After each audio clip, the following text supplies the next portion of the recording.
So hello guys, फेरि आज मेरो डे 2 स्टार्ट भइरहेको छ।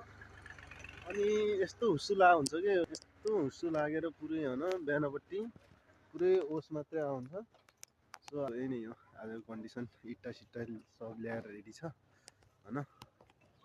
हेरौँ अब के गर्नुपर्छ आज। सो आजको मेरो पहिलो स्टेप हिजो भरेको खाल्डोमा पानी भरेको थियो। त्यो पानीलाई मोटर लगाएर बाहिर तान्यौँ।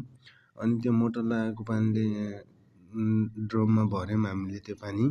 त्यसपछि हामीलाई टोइलेट पनि आवश्यक परेको थियो, त्यही भएर टोइलेट पनि हामीले बनायौँ। टोइलेट बनाउँदाखेरि दुईवटा सरिया लिएर यो प्लास्टिकले टोइलेट बनायौँ।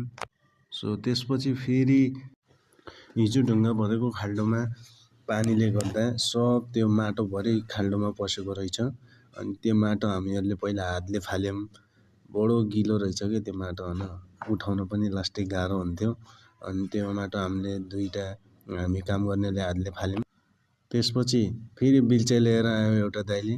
त्यो बिल्चाले हामीले यसरी नै माटो फाल्यौँ। बिल्चाले पनि पालो गर्दै फाल्यौँ। यसरी फालिरहेका थियौँ हामीहरूले।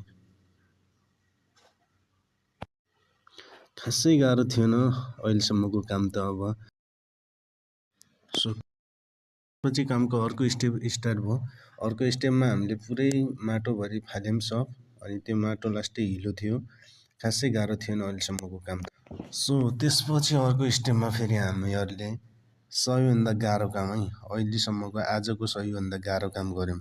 यो काममा के थियो भनेपछि 3 जना मात्रैले यत्रो ठुलो पिल्लरलाई उठाउनु पर्ने थियो। सरियाको पिल्लरलाई उठाएर हामीहरूले 2-3 चक्कर हान्यौँ। यो उठाउँदाखेरि मेरो काँधमा पुरै काँधको खाला गइसकेको थियो। सो त्यसपछि मलाई बोर लागेर एकछिन पुसअप गरिदिएको।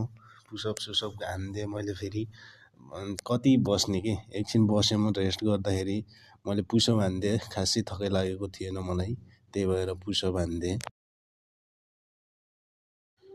पुसअप हानिसकेपछि हामीले चटाइ बिछायौँ। त्यसपछि हाम्रो आजको नास्ता यही थियो।